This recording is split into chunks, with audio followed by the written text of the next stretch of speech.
आपण अर्थसंकल्पीय अधिवेशनाच्या पूर्वसंध्येला आपली पत्रकार परिषद सुरू करू. मी आपल्या सर्वांचं स्वागत करतो. सुरुवातीला सुमित्रा वहिनींना मी विनंती करतो की त्यांनी या ठिकाणी आपल्याला संबोधित करावं. नमस्कार.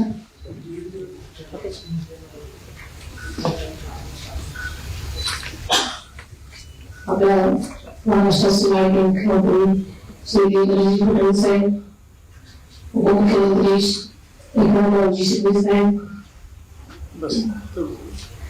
आणि आपण सर्वच पत्रकार बंधू भगिनी, उद्यापासून राज्याच्या अर्थसंकल्पीय अधिवेशनाला सुरुवात होत आहे. अधिवेशनाच्या पूर्वसंध्येला आयोजित आपल्या या पत्रकार परिषदेसाठी उपस्थित सर्वच बंधूंचं मी मनापासून स्वागत करते. अधिवेशनाच्या पूर्वसंध्येला चहापानाचा कार्यक्रमाचं आयोजन करण्याची जुनी पद्धत आहे.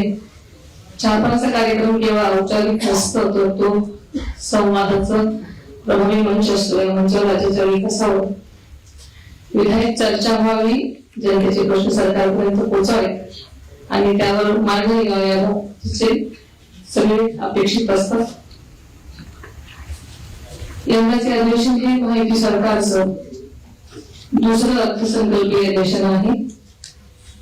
जनतेने मोठ्या विश्वासानं गेल्या वर्षी पुन्हा एकदा महायुतीला सत्ता दिली, त्या विश्वासाला न्याय देण्याचा प्रयत्न महायुती सरकार करत आहे. आपल्याला सर्वांना माहिती की अजितदादांनी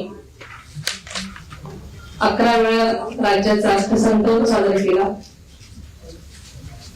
दिवंगत वानखेडे साहेबांनंतर सर्वाधिक वेळा अर्थसंकल्प सादर करण्याचा मान आदरणीय दादांना मिळाला आहे. आदरणीय दादांनी सन 2011 मध्ये सादर केलेला पहिला अर्थसंकल्प हा 1,44,783 कोटी रुपयांचा होता. तर मागच्या वर्षी म्हणजे सन 2025 मध्ये त्यांच्या कारकिर्दीतील शेवटचा अर्थसंकल्प तब्बल 7,20,000 कोटी रुपयापर्यंत पोहोचला. या अर्थसंकल्पीय आकारमानात झालेली भरीव वाढ ही केवळ आकड्यांची वाढ नाही, तर महाराष्ट्राला सर्वांगीण विकासाकडे नेण्याचं प्रगतीचं द्योतक आहे. आदरणीय दादांच्या पहिल्या अर्थसंकल्पाच्या काळात सुमारे 7,41,694 कोटी असलेल्या राज्याचा सकल देशांतर्गत उत्पादन GDP सन 2025-26 मध्ये जवळपास 50 लाख कोटी रुपयांपर्यंत पोहोचला होता. मात्र या विकासाच्या वेगात सुद्धा आदरणीय दादांनी राज्याच्या आर्थिक शिस्तीची आणि पारदर्शकतेची कधीही तडजोड केली नाही. विकास आणि शिस्त याचा समतोल राखत महाराष्ट्राला सक्षम आर्थिक दिशा देण्याचं काम त्यांनी केलं. मुख्यमंत्री देवेंद्रजी फडणवीस साहेबांच्या मार्गदर्शनाखाली आणि उपमुख्यमंत्री एकनाथजी शिंदे साहेबांच्या साथीनं आदरणीय दादांच्या अर्थसंकल्पाची जोरदार सुरुवातही झाली होती.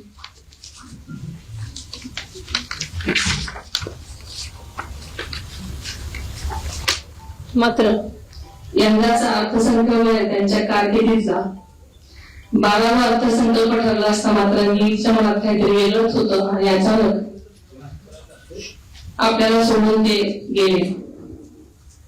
मात्र यापूर्वीच आदरणीय दादांनी त्यांच्या टीमनं अर्थसंकल्पाची तयारी जवळपास अंतिम टप्प्यापर्यंत नेलेली आहे. पंतप्रधान नरेंद्र मोदी साहेबांच्या विकसित भारतचे स्वप्न साकार करण्यासाठी महाराष्ट्राची अर्थव्यवस्था $1 ट्रिलियन नेण्याचा आदरणीय दादांचा ध्यास होता. त्यासाठी सातत्यानं ते प्रयत्नशील होते. आर्थिक शिस्त, नियोजनबद्धता आणि विकासाचा समतोल हेच त्यांच्या कामाचं सूत्र होतं. यंदाचा अर्थसंकल्प मुख्यमंत्री महोदय सादर करणार आहेत, ते सुद्धा राज्याच्या विकासावर वाटेवर पुढे जाणारा असेल, त्यांच्या घटकाला न्याय देणारा असेल याबद्दल मला ठाम विश्वास आहे. माहिती सरकार पुन्हा सत्तेत आल्यानंतर लाडकी बहीण योजना बंद होईल अशी टीका झाली, मात्र आदरणीय दादांनी योग्य आर्थिक नियोजन करून या योजनेसाठी निधीची कमतरता कधीही भासू दिली नाही. ही योजना यशस्वीपणे सुरू ठेवली. माझं हे पहिलंच अधिवेशन आहे आणि अत्यंत चांगल्या प्रकारे नियोजनबद्ध चालेल अशी मला खात्री आहे. धन्यवाद. महाराष्ट्रातील ताज्या बातम्यांसाठी बघत रहा टाइम्स टुडे 18 न्यूज. सोबतच शेअर करा, सबस्क्राईब करा आणि बेल आयकॉन प्रेस करा.